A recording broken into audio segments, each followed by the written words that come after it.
But I respect though. Watch the gas on everything I stepped on. Yeah. Nobody need that. Trying to fuck with the kid though. Even though these niggas know I spit stupid. Ride with the six skirt steer. Turns get back to the loop. Respect, you gotta learn to that. That's the code, gotta look at that by now. Gives a fuck, they ain't signed me yet. Well, I'm out with these beats playing, got to kill now.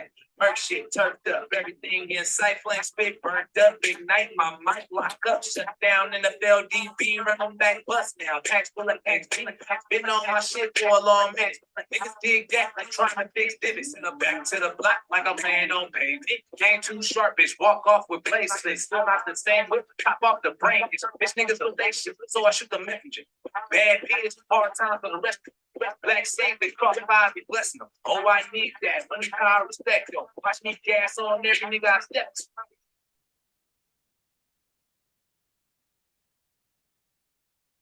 Something else really messed up out there.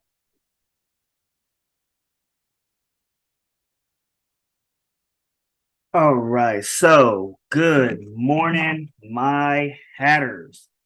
All right, so what I got going on right now is I'm back at it. I'm a little slow with my start, but we're gonna get through this together, right? We're gonna get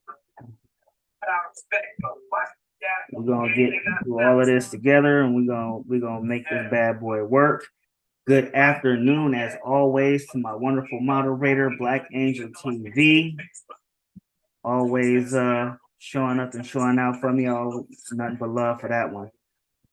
Okay, so what's happening right now is I'm still going through all my little rigamaroos to get everything set up and started. So, and then I'm going to be inviting my guest in shortly. You're gonna love this one because this one here is actually a big one. He's we'll get to the introductions in a minute. Let me just make sure I got all of my ducks in a row here. Okay. All right. So okay, see, and I was supposed to do this a minute ago before I even put on the intro music. For those who don't know, that was just the intro to XMB Mackin. It was called Spit Flame. And it was basically the intro to an album that he had worked on about 10 or so years ago. And if you want my totally biased opinion, it was a banger. I liked it. I didn't hear it for a good while, but I loved it nonetheless.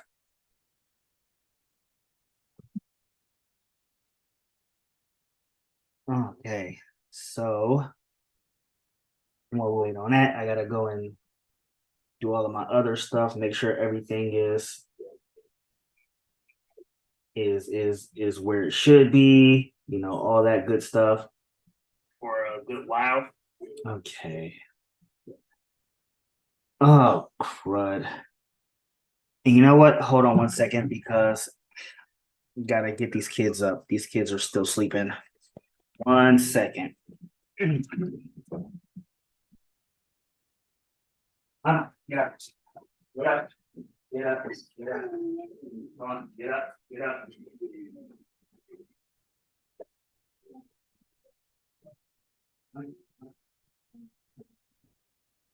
Yeah.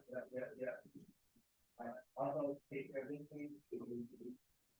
I started like change our boat. All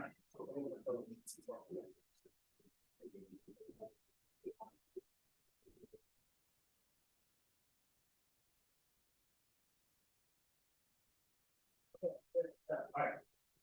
Up, girls. I'll get you some breakfast in a little bit. Oh my goodness, that's it smells.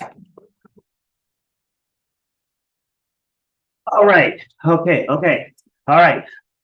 I'm back. All right. So, Jayden, if you want to give me a quick second, I just need to make sure I got everything started because I want to make sure everything gets started first.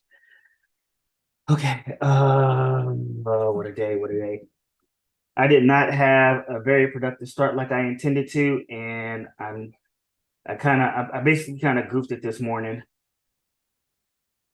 So everyone, please bear with me as I get everything in order. Uh, whew, I have had like one of the craziest beginnings to a morning, and I haven't actually done this in a few months because of the copyright strike and everything. But I'm still gonna we're still gonna make this a smooth show. We're gonna make this a good show. We're gonna make this a banger, baby, because that's what we do here at Diary of the Mad Hatter. We show our madness. We have our unbirthday party, and we have, more importantly, a good time doing everything. Okay, so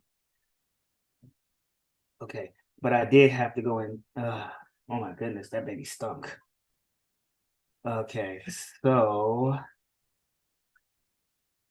mm. All right. So without further ado, I want to enter in a guy who has actually done a few good projects. I actually had to do my research and make sure that I had all my ducks in a row to actually make sure that this talk was actually a really good talk. So I want everybody to put their hands together and give a good, I need a soundboard, and give a good warm welcome to voice actor, puppeteer, Jayden Libran.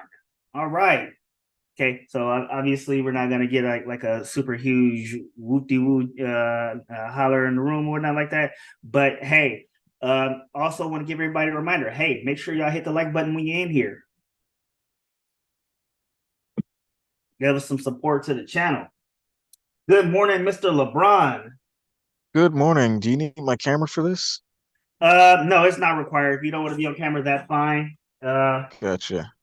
Well, we're here to have a conversation, not have a who looks better. What you call it? Which, trust me when I tell you, I will not be winning that battle anytime soon. Hey, at least you're honest. I'm kidding. How's it going, man? I'm doing well, man. How you been? How you doing, brother? I'm doing all right. Woke up way sooner than I thought because, like, for some reason, I always try to beat my alarm, but I ended up doing that by like 3 hours. So the last few hours have been me trying to get back to sleep. Oh man, I have that problem so terribly all the time. And you Yeah. know what? Sometimes it's actually worth it because I do get out of bed early, way too early than what I should be doing. But I'd rather be early than late. Yeah, yeah. That's always a good mindset. All right, so let's get into it. Where does the story of Jayden LeBron begin? I guess I'd say in a Berkeley hospital in 1998, but if that's too far, then sort of my interest in the world of arts came from the early influences that I got watching the various shows that were on as a kid, watching things like Sesame Street and Muppets and a plethora of animated series really inspired me that these are professions that people could have outside of conventional norms. And Right, so right. I had sort of tapped my foot into that in terms of puppet building. When I had grown up with so much Sesame Street and Muppets and Muppet Babies and Between the Lions and Bear in the Big Blue House, I thought it was, time for me to make my own puppets. So in 2005, when I was in second grade, I got some various household materials, much to my mother's dismay, and crafted up my first characters. And I've been building them since and developing different personalities. I've taken acting classes and in college. That was my degree field, an associate in theater arts. I've been training with the Jim Henson Company. I've done a number of voice acting and puppeteering roles with very prominent names, and it's just been an uphill climb from there. Okay, so what was your first puppet? My first puppet was this thing, this it's kind of like a Kermit knockoff of sorts, but it was a thing called Franzel, and he was green. He was a reporter. He wore a coat. which was my sister's Girl Scout vest. And I don't really know what I would say of his character that really wasn't a character, but it was just sort of my attempt into getting into puppet building. And I just remember that being the first one that I made. Okay. So you mentioned your sister, right? And if I'm not mistaken, that is your twin sister, Yep, I have a twin sister. which I thought was really wild because I'm as a twin myself, Oh, like nice. that always gets people's eyes turning, but then you really get eyes turning when your twin is of the opposite gender. And so one of the things that I have to ask, looking from the outside, looking in of mismatched gender twins, Mhm. did you still have to do all the sharing like when while growing up? Because I know like me as a twin, I always had to share everything. So did you have to like do like sharing with your sister growing up? Yeah, virtually all of our birthdays up until maybe the 16th were shared. We'd have like split cakes, or we'd have one themed for me and the other themed for her, but we'd have to share the date. Or like my friends and her friends would come to the same party. And ultimately when she turned 16, they decided, well, hey, boys don't have sweet 16 birthday parties. Crack of BS. But they allowed her to have all her friends over, a photo booth, a strobe light, and all that stuff. I think a DJ showed up, and I didn't. So, yeah, that I guess that in a way is me having to share my birthday with her because she got all the attention and I didn't that day. But that's okay. Oh I man, got that red don't love. sound like a oh snap! You got okay. That for me, that would be great compensation. Give me 1 second. What's up, Munch? The what? What? I don't think so. Just keep just use the sink for now. But in the meantime, just keep doing things regularly until I get some word on from your uncle. All right. Love you, baby. Go. Uh parenting 101. Unless you Hey, no really problem, man. look, unless you really want to be about this lifestyle, I recommend you don't do it. I tell people all the time. So, um, moving further in the family. Now, I've known your oldest brother for almost 20 years now. Hmm. I've known her Uh, longer. well, of course, definitely. So, what would you say would have been the challenges of growing up with a brother who is as highly motivated and is talented as your older brother? By the way, shout out to Devin LeBron. Love you out there. I know you're gonna see this in a minute, so just giving you a shout out early. Well, first off, I'd like to say that I'm thankful for the role that he's had in influencing my career path and the number of advice that he's given me along the way.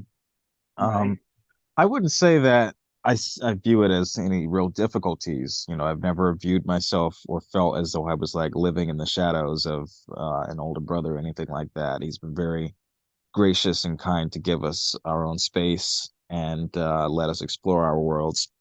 Um, Only thing that I guess I would say is I've always felt as though things don't always have to be by the books, and he's got far more experience and wants things done his way most of the time. But I think and in many cases it's worked to my benefit, crafting out a path of my own and a way of going about things my own, which has led to far better results than I would have expected. There was a thing going on in 2015. Uh, a college in San Francisco was having high school juniors and seniors staying there for the summer, and I was pressed to go do that. And he and my mother were pressing me to go there and spend the summer in San Francisco. But lo and behold, that exact same summer, the Jim Henson Company opened up a workshop to train new puppeteers. So I was pushing that more strongly than any college excursion, and thankfully I landed the Henson gig. So, and the rest is history. Oh man, so when did how did you hear about the Jim Henson thing? If we can get into that. They made a post on Facebook saying that they were looking for Black, Indigenous, Asian, and female puppeteers to join the roster because for Awesome. decades, really, it's all been white men, and they might have one or two women, usually white women, and that'd be it. So, it was their reckoning on the fact that this is a company that touts unity and diversity and friendship and exploring other worlds, but at the same time doesn't necessarily have that in their ranks. So, I applaud them for making that realization. It's difficult to come to that point of view, but in doing so, they trained dozens of puppeteers of all sorts of backgrounds and ages, including myself, who was only 16 at the time when I did that. And thankfully, we've come so far in what's been virtually a decade since that, in creating a more diverse workplace, a more uh, recognizable one that looks more towards the Henson vision, the Henson dream than what was previously there. And I think this is greater for all parties here. We've Right. got new people, new voices, new talent, new blood, and I think that's what we're going to be seeing a lot of in the long term. Okay, so I had checked you out. I had to do my research and everything, right? Hmm. And I saw that you had did multiple impressions for various things, including my favorite, The Simpsons. Um, were these things that you had to learn as growing up, or was this a part of the Jim Henson experience? Yeah, they were definitely things that I had to learn growing up, and not necessarily related to the Henson experience. Voice acting and puppetry comes from two different parts of my mind, pretty much. All right. But my older brother Devin had brought a DVD set of The Simpsons season 8 over to our place one Christmas break when he was staying with us. Right. He was in college at the time, so we watched that religiously to the point of it like being scratched and dusted and all that. And he said, we can keep it. And then every like birthday and Christmas since then, he would get us seasons 1, 2, 3, 4, 5, 6, 7, 8, all the way to like season 17 or so. And um basically introduced us to the world of The Simpsons. And we had seen some of it here and there. I had known of The Simpsons as a kid, but this Of was course. my first real introduction into it. And I would listen to the DVD commentaries and interviews and deleted scenes. I was just so fascinated of how iconic and big the world of The Simpsons was, but also how unique the characters were and their voices. So what got me into doing it real seriously was they had an announcement in 2020, similar to the Henson Company, that they were announcing a casting call for diverse voice actors to take on some of the Black and other characters of colors on the show. Right. And I needed to, I didn't have an agent. I wasn't signed with anyone really. I was barely, new to the union. So I had to put myself out there. I had hardly any credits at that time as well. So I put together multiple compilations doing an upwards of 100 or so different Simpsons characters and would Yes. blast it over Twitter, which thankfully got it viral. I was featured on the Today Show, the BBC network, a host of different radio shows from the US, Canada, the UK, Australia. And lo and behold, that got the attention of Simpsons producers and writers and former showrunners. And while I didn't ultimately get the job on the show, I think the ripple effect that had has been very impactful. There was another show that Fox was doing, Duncanville, which was created by former Simpsons showrunner Mike Scully. And he saw my Simpsons impressions, showed them to the casting department. They brought me in.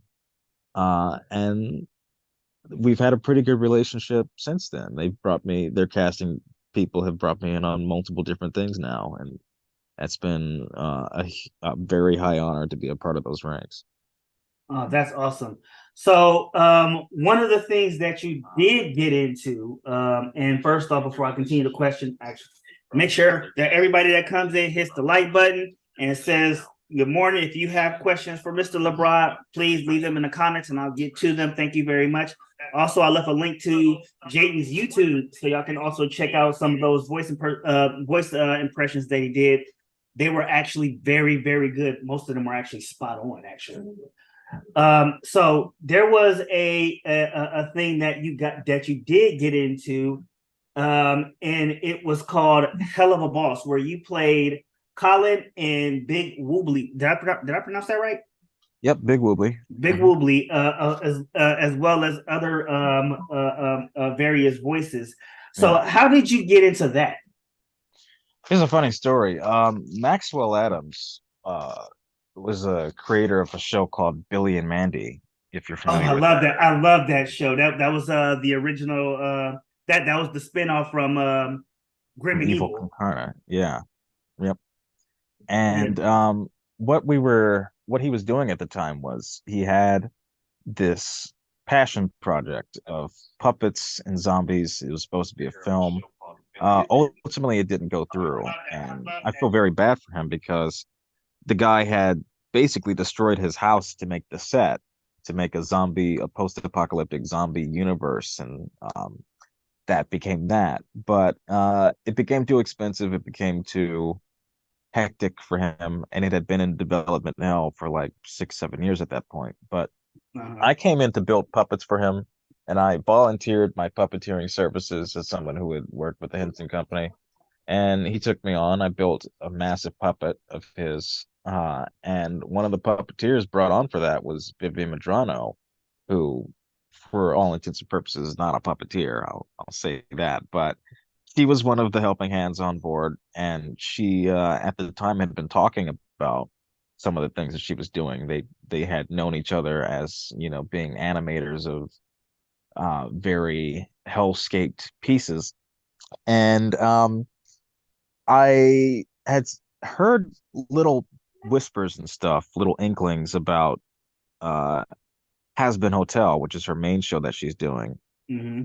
And I didn't realize that that was her behind it. I had seen t-shirts and fan videos and stuff like that, but I had no realization that that was her. And so while we were working on that, a pilot of the show, Hell of a Boss, came out, and I realized that was her. She was talking about it, and I said, "Hey, if you need more voices, I'm more than happy to volunteer my services to you." And she kept that in mind. So a few months later, she brought me in and said, "Hey, I got a character, Colin the Cherub." Gave me the picture, the rundown, and told me, he likes puppets and all that stuff, as a little nod to me, the voice actor.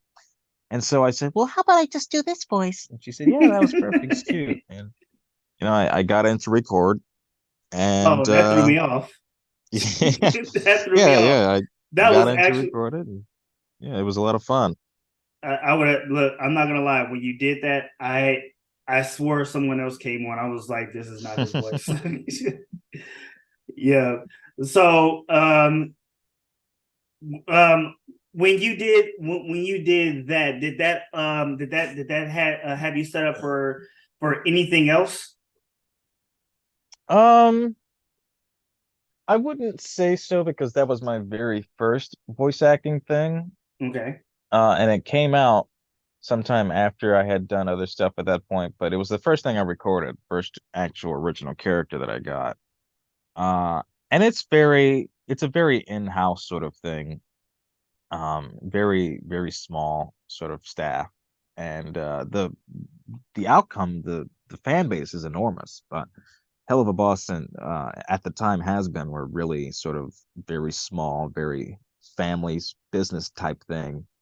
Uh, but I think it did sort of raise my stock as a voice actor. It gave me way too many I wouldn't say too many, but way more followers on Facebook and TikTok and Twitter and all that stuff because people really like the show and they really like the characters. As Right. far as it getting me other stuff, but I don't know that that's necessarily the case because I got this role without an agent. But it has been something that I've included on my reels. It's one of my more defining and distinguishing and unique voices, so I'm very proud of doing it. Okay, so you said that you had done projects before this. What was actually the I don't know if I asked already, but what was your first actual project that you actually got on? So this is my first animated voice role, but I Okay. guess the first project I had done would be Happy Time Murders. Yeah, that's the first working project that I've done as a performer. That was Brian Henson and Melissa McCarthy's adult raunchy puppet film in 2017. I was one of the core puppeteers and worked several weeks on that, and did all sorts of different characters from bodyguards to little squirrels and stuff like that in the background. So that was really my first major production job, I'd say. Okay, so I saw that there were two other things that you did. Bryce and Earth Eclipse. Tell me about how you got into those and what those two shows are about because I didn't actually see those. So Earth Eclipse was something that I did sometime during the pandemic.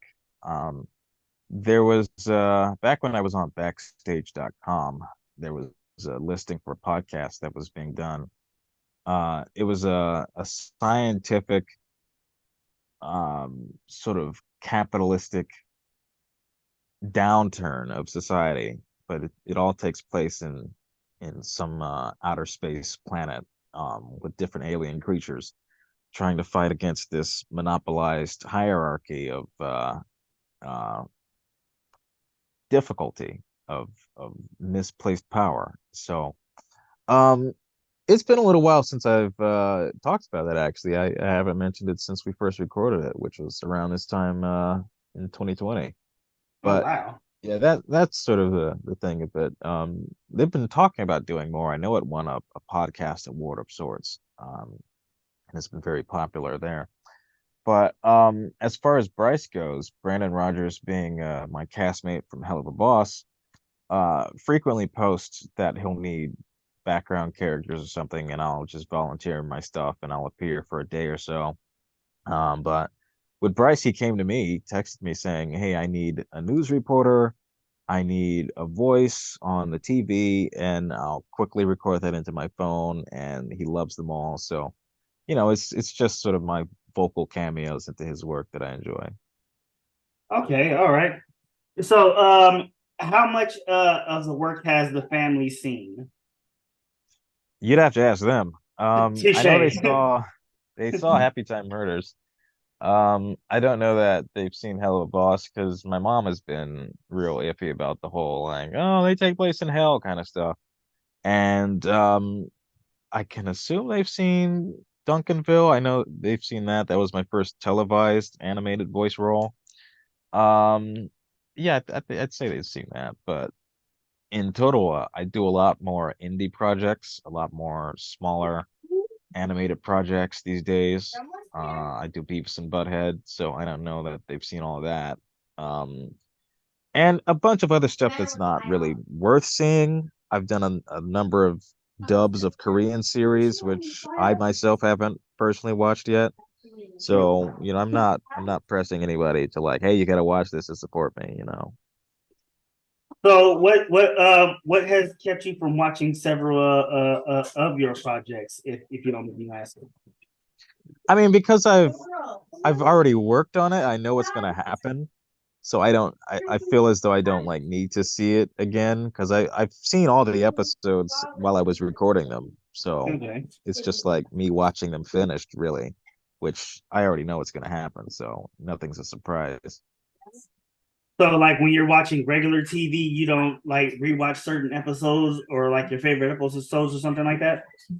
Oh, well, I do that, but when it comes to like dubbing over a series, I know exactly what's going to happen from point to point because they Mm-hmm. have the video, they have the episode playing, and my job is to just speak English over what they're saying.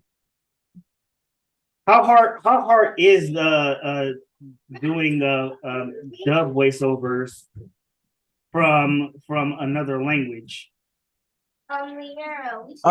It can be real difficult because other languages speak at a far different pace, and we have to fill in the English translation, which most of the time isn't 100% translated, um, and sort of fill what they're saying like so it looks seamless, you know. Uh, and it can be difficult at times. There's breaths and laughs and noises and grunts that we have to fit into a small amount of time, but I think it all comes together nicely. Okay. Um, did you learn like certain words from some of the other languages that you had to do the voiceovers for? I learned them, but I've forgotten them, Fair enough. to be honest Yeah, with you. because I'm gonna tell you right now, I'm actually learning Spanish, Hindi, and German, and it's actually pretty amazing that I've retained so much as I have because those are really hard languages. I think for the most part, I've learned how to pronounce Korean names, Hu Mhm. Young, stuff like that, Chi Hu Young. Um, but like words and such, I tend to brush past. They stop and break down how to pronounce Korean names for me, but they don't really tell me what the other words they're saying are, just the names. So you've never had to have like a speech coach to try to help you navigate saying certain words or trying to come with an accent that makes it more realistic, as it were. No, only when it comes to how to pronounce the names. You know, Okay. it would be like if they were doing an English dub, or if they were dubbing something from English into Korean, and the name Jonathan comes up, and they can't pronounce it Jonathan. You know, they have to know that it's pronounced Jonathan. So for Okay. me, it's Ki Hoo Hyung is how I'd have to say a Korean name. Okay. Yeah, because there are. I noticed one of the things when learning another language, there are rules to how things are said. Um, Right. how did you go about navigating the rules of Korean? Well, for one, they don't ask me to do an accent or anything. They don't ask me to speak the language. All I have to do is say what the character's saying in English, and I just did that on Wednesday actually for another series. But there's not a whole much that goes into it. As long as and what's really required is keeping the passion, the intention, the inflections of what the Korean actor's saying, and matching it in English.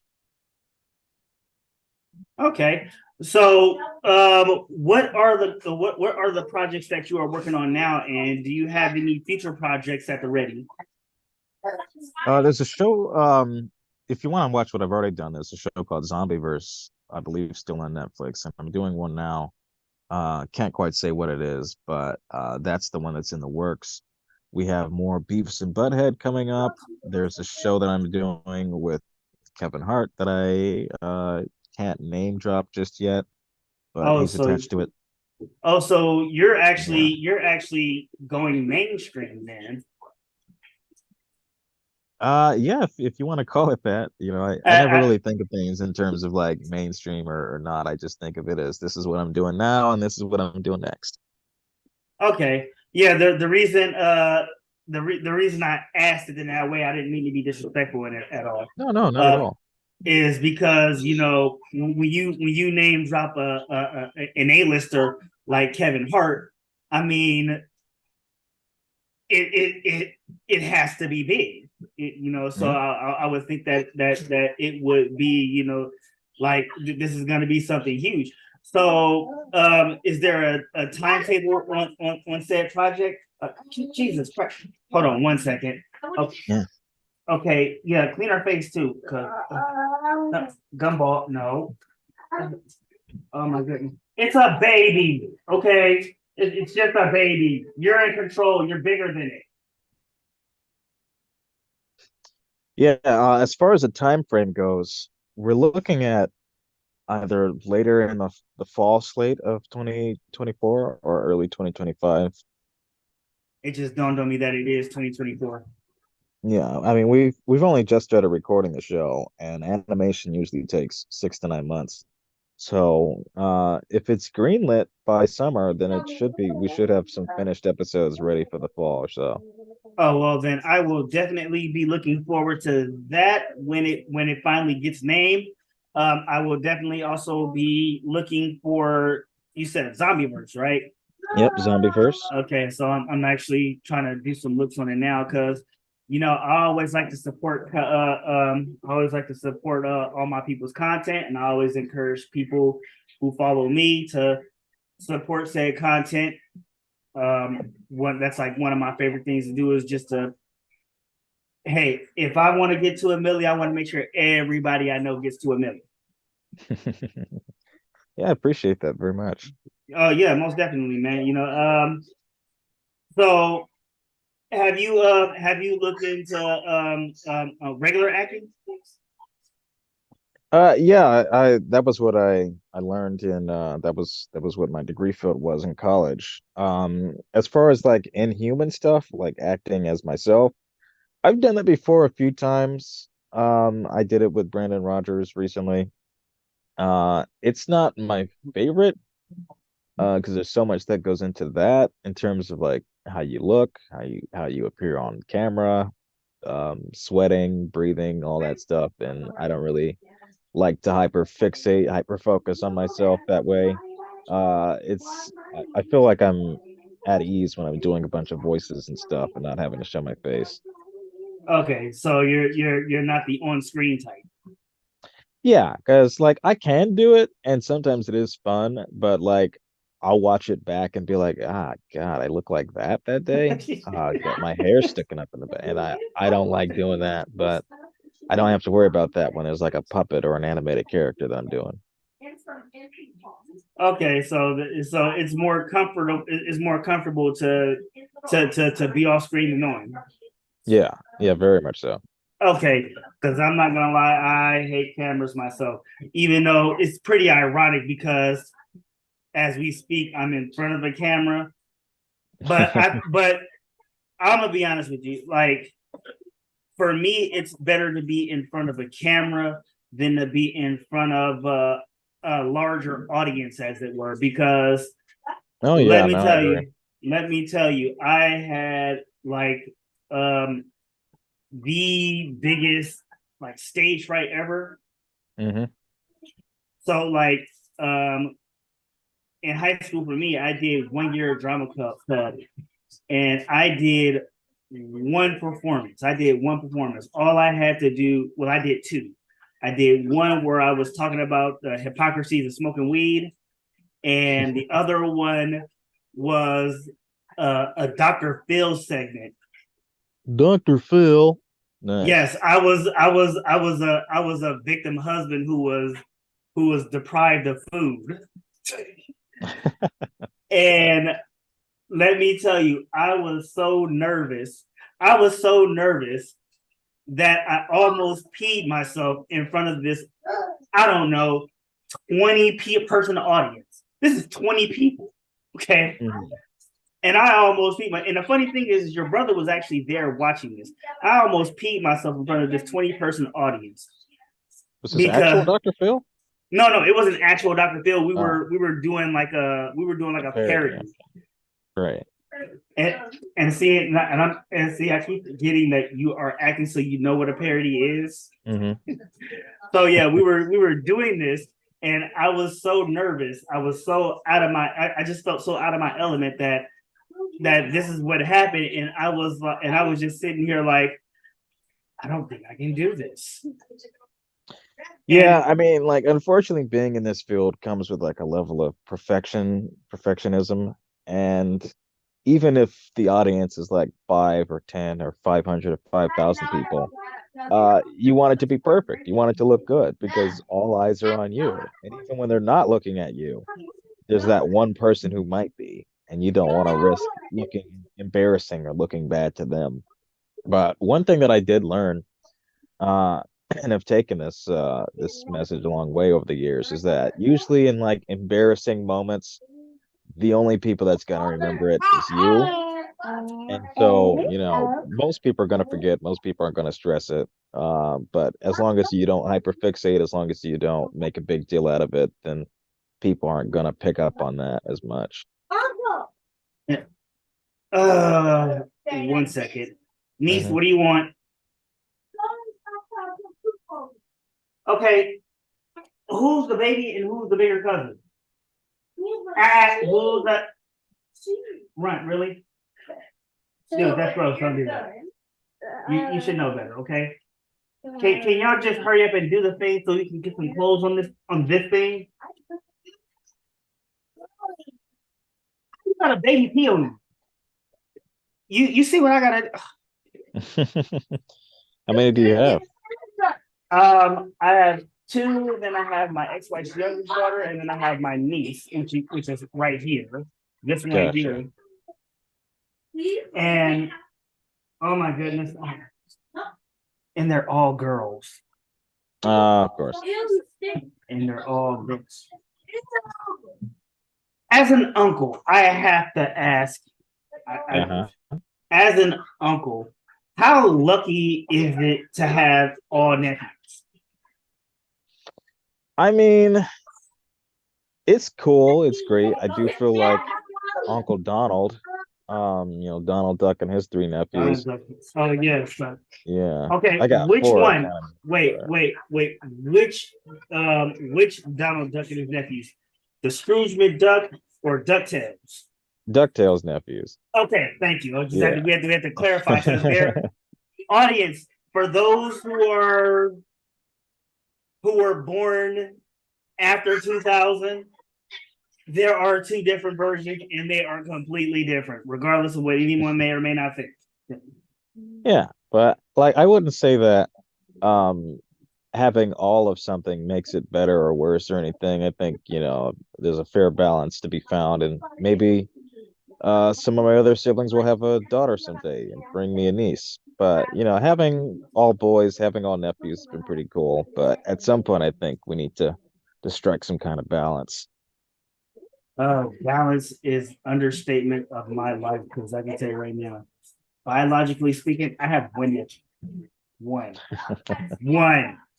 Yeah. nephew. I have five siblings. Five, counting. I have five siblings. I have one nephew. Yeah, what are the odds? Yeah, you cherish him, I bet. Oh yeah, of course I do. You Yeah. know, I don't like any of them, but look, I don't like any of them, but I love all of them. Okay, Yeah, I couldn't see my life without a single one of them, but I didn't like them. Okay, that's great. if there is one thing that I have learned about being being a parent, okay, I love children. I love having children, Hmm. and I wouldn't take it away from the world. But quite frankly, I would rather love them over there. Quite frankly, that is that. But also when they're around me, the greatest feeling in the world. But Yeah, sometimes, I'm I'm probably not gonna have kids unless something else ends up changing my mind, but I've never had baby fever. I'm in my mid-20s. I see kids, I see people my age with kids, and I'm like, I'm glad I'm not them. So uh, I'm not in any rush, and thankfully uh, my girlfriend's on board too. look, trust me, I get it. I became a parent for the first time at 25. Okay, Hmm. trust me when I tell you, I was in no hurry either. It just so happens that I was I was more about family. Like my dad, my dad tried to encourage all of us to not be parents. Hmm. And the funny thing is that I don't know where his change of heart came from. Maybe it was when my nephew was born, but he had like, okay, I do want more grandkids, and I don't know where my desire to have kids came from. It probably was my stepdaughter. Don't know for sure, but Hmm. then it started for me for a long time not wanting kids, and all of a sudden it was like, now I gotta have kids. Right. And again, I don't know where it's from. Usually that whole thing it's usually triggered by some sort of desire for family. You know, Yeah, I can understand that. And also, like, there's a yearning to pass on a legacy, knowledge, even material possessions, and people will want to fill that void. I'm not necessarily that way. I'm gonna die with all my possessions, and I don't feel as though anything's been lost from that. hey, I can respect that. I can respect that. Look, Yeah, what's all mine of is this is mine. mine, and it will stay mine. Right. Y'all Look, can cause decide on it when I'm no longer around. look, cause I can tell you right now, for the longest time, I was Team FTK, and then all of a sudden, it's been like, oh my god, I need to have them around me, but at the same time, it's like, why don't their mothers come get them and get them away from me? Ugh, ugh. And I'm just saying, so I have conversations with your older brother occasionally when it Mhm. comes to talking about our kids and stuff like that. And I think that's probably like the one place we differ. And I think we differ in that category because he has boys. Yeah. Yeah, it's the complete opposite for you guys, isn't it? Yeah. He has all boys. I have all girls. You know. Yeah. I mean, I was hoping that they'd have at least one girl, strike a balance, be like my family of all boys and one girl. Yeah. But, it is what it is. I believe some generations actually do have that whole switcheroo thing going on, where it's like this generation has mostly boys, and then this one has mostly girls, Right. and then it just corrects itself. The the universe corrects itself every generation or so. Yeah. Yeah. So maybe, who knows? Yeah, but oh snap! I forgot. Hold on, I gotta look at my notes again because I am terrible with this. And That's all right. see, and the funny thing is that it's 5 o'clock something, right? However, comma, I kept it light. Hey, Kept it there you light. go. Yeah. Nice. So I'm not over here looking like one of the members of the APA, if you know who they are. Yeah, yeah. Speaking of which, I have to ask you: are you a wrestling fan by chance? No. I thought I was, but looking back on that, I think I was trying to like fit in with the pressures, with the expectations of the time. Like there had always been this notion growing up that boys have to like wrestling and stuff like that. And so I tried it for my 10th birthday. I didn't ask for any Muppets or anything. I was only allowed to ask for wrestling and WWE stuff that I didn't really care for. And I tried to like it. I tried to play with it. I tried to watch it, but I don't care for it. Fair enough. So one follow-up question, and this is a topic that I dodged that I looked at my notes for like the longest time is were you ever interested in sports? Not really, no. Um, Whatever interest I may have had was heavily influenced by parents and older brothers forcing me to participate in it, but never really was at my own volition. They'd said that like it was mandatory for me to join a sport, which I never really understood why. Other than I guess getting regular exercise in, but like I didn't really enjoy them too much. Okay, yeah. So because I know the one sibling that we did not talk about was your other older brother. I won't say his nickname either because I didn't like the nickname when I first heard it. And I thought it was really derogatory. But your other older brother, Dante, Mhm. he also plays sports. He actually was in the same grade as my younger brother, Right, right. and he definitely did sports. And I know you probably spent a little more time growing up with him than most people did because Hmm. Devin was out of the house at a certain age, and he was transitioning to being an adult. Right. Would you say that he had a bigger influence on you than Devin, or was Devin still that guy? Um, Influenced in different ways, I'd say. I wouldn't say that I had any real nudging or help or a great deal of support for my interests growing up from Dante. but I'm not like holding that against him or anyone really. I Okay. just think we got off on different pages and saw things differently. Okay, that's cool. Shout out to Dante though, because that was a cool dude. I always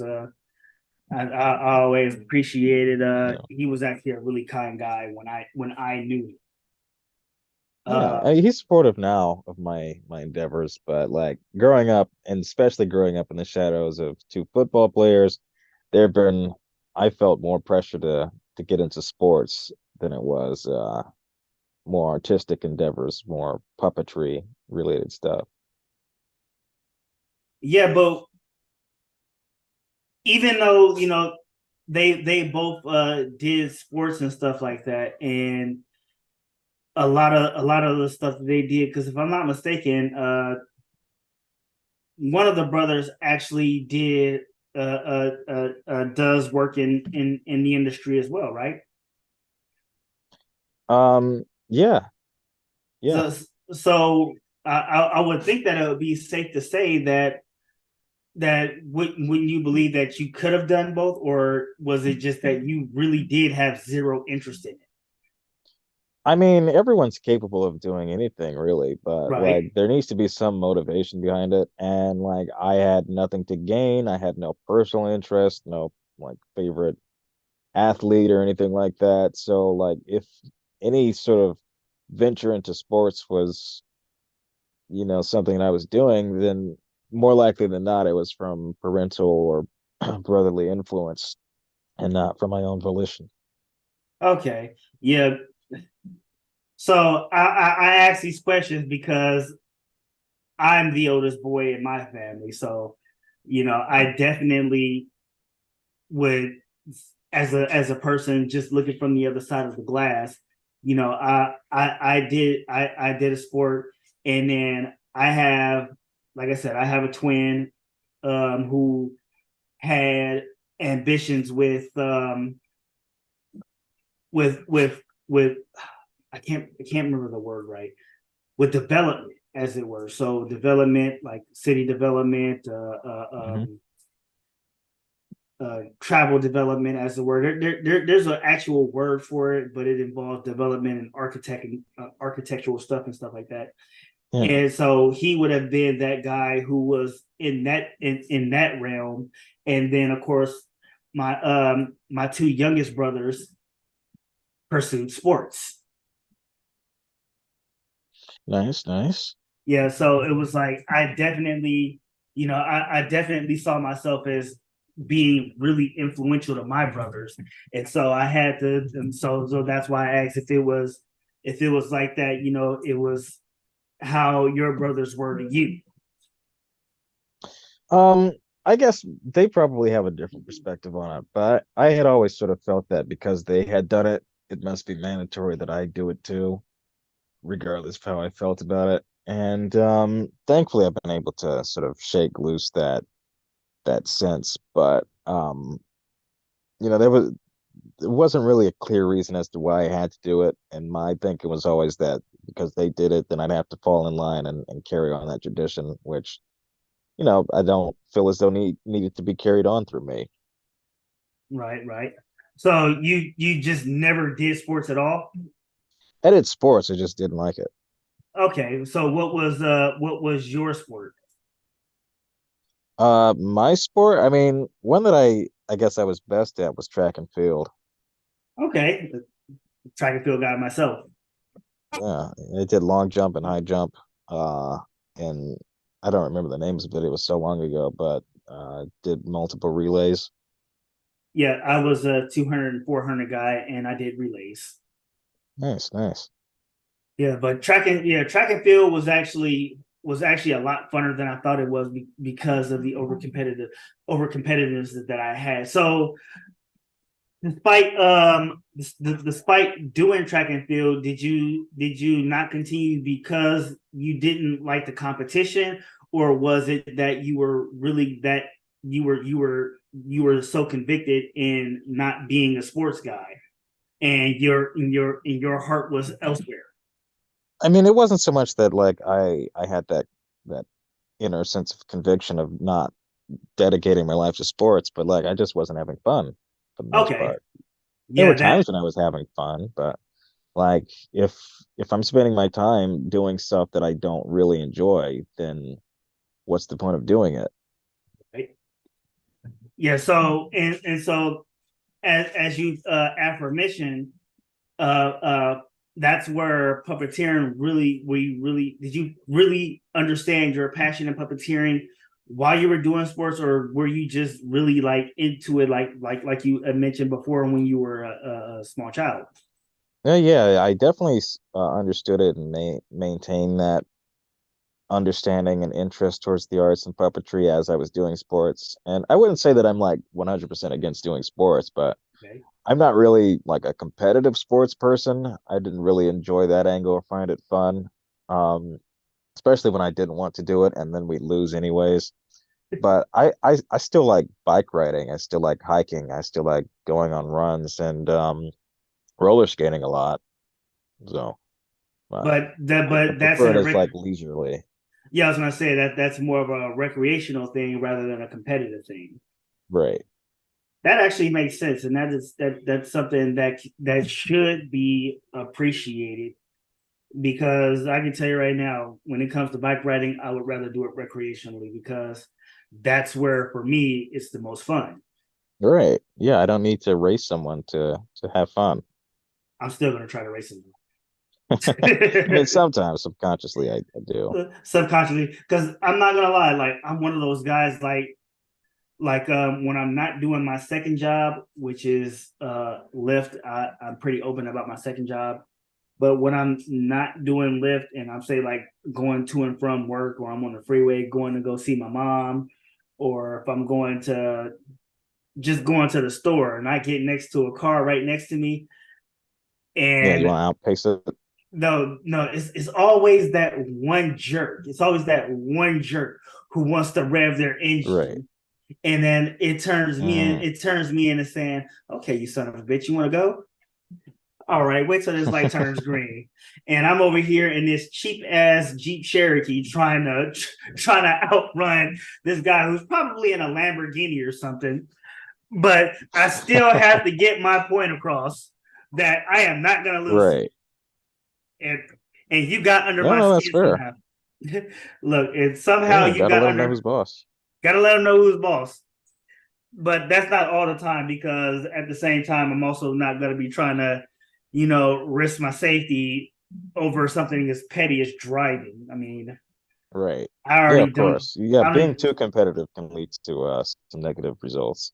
I've seen the results of being too competitive last night. I was actually driving, and oh my goodness, some poor person got spun all the way around on the freeway, and Oh it no. was yeah, and they were the whole scene was just bad for about 2 hours. But luckily, everything got cleaned up. But man, let me tell you, that was scary, Yeah, that's for terrible. lack of a better word, because those are the results of being overly competitive. All right. Yeah, so, as long as you're taking stock of your environment, keeping things safe, then, there's never really a need to have to worry about those sort of things. And that's really what I prefer. Okay, yeah. So you take the stance of neutrality when it comes to competition. Yeah, like we don't need to overdo it. Definitely. Okay, so I want to bring the subject back to moms, because I have so much love and adoration for that woman. Believe it or not, she is actually the reason I graduated high school. Oh, nice, nice. Yes, very much so. I was about to drop out not long before, and she motivated me to actually finish. And so when you have a mother who is as amazing as moms, what do you how do you know growing up that she has had not just a long-standing effect on not just you and your siblings, but on a community as well as a whole? Well, I'm not surprised. She's very smart, very soulful, encouraging of all people. She has her annoyances here and there, but she's never really quit on people, and she's always instilled the message that, she can't want something more than we do, and that we have to Right. fight for our goals, not just to make her happy, but because it's how we should live and how we should be. Uh, and you mentioned her her being her annoyances and stuff like that, and what mother doesn't have them. Right. What were her some of her biggest annoyances for you? Her biggest annoyances for me, as in stuff that annoyed her. Uh, both ways. Yeah. She would get annoyed if we weren't keeping track with chores, or if we were ignoring homework, or if we were being too frivolous with how we'd spend. Yeah. Um, if if I could say anything that I was annoyed by, it was really her lack of understanding of like privacy when it comes to like our spaces. And sometimes I just wanted to like be alone in the room when she would burst in and stuff like that. Or she would do this really weird thing early in the morning where she would open the door loudly. I'll give you an example. It would sound like that. And she would just like look at us for a little bit just to make sure that we were still in bed. And it's like, I understand why, she does it out of love, but like it's unnecessary. Oh shit, my mom did the same thing. I don't know, and honestly, like, so as a dad, when I think about what my mom used to doing the same thing, getting out of bed, I realized I am actually much worse than my mom because I did the whole full metal jacket thing. Whereas when I'm waking my kids up, I go in there with a pot and Yeah, yeah, something she was metal that way and too. just start Yeah. clanging it and getting everybody out of bed. Yeah, she was that too, which also annoyed me and probably ruined my sleep for a while. Yeah, and seeing the crazy thing is I'm sure my kids hate me for it because again, it's one thing if you're a boy, you can be annoyed by it, and it's just like, okay, that's just mom or mom being mom. Right. But these are girls, and this is not military boot camp. This is kids who just don't want to go to school that morning. They'll go to school, but maybe Hmm. later. And here is dad waking her up super loudly for no reason, and Yeah, a 2 year unforgivable. and a 2 year old who is just like, dude, really?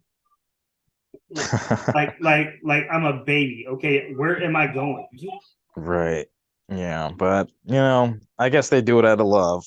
And they're a funny way of showing it. But unfortunately I do have to take off for now.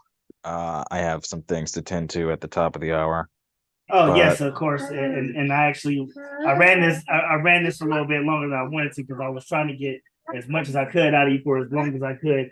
So no, it's all right. with that, we're gonna wrap this up, and I just want to give a special thank you to the Libran family. Mom, love you when you see this. Hi, another shout out to Devin and the Hensons, and a special thank you to Jayden Libran. Thank you for joining me today, and everybody who has joined in. Everybody have a great rest of your weekend. And as I like to say, kindness is free, and I'm cheap as fuck. So everybody have a good day. Yeah, thank you, Mr. Brown, for having me. I very Thank much you. appreciate the time. Thank you. Likewise. Take care. Take care, you too. All right.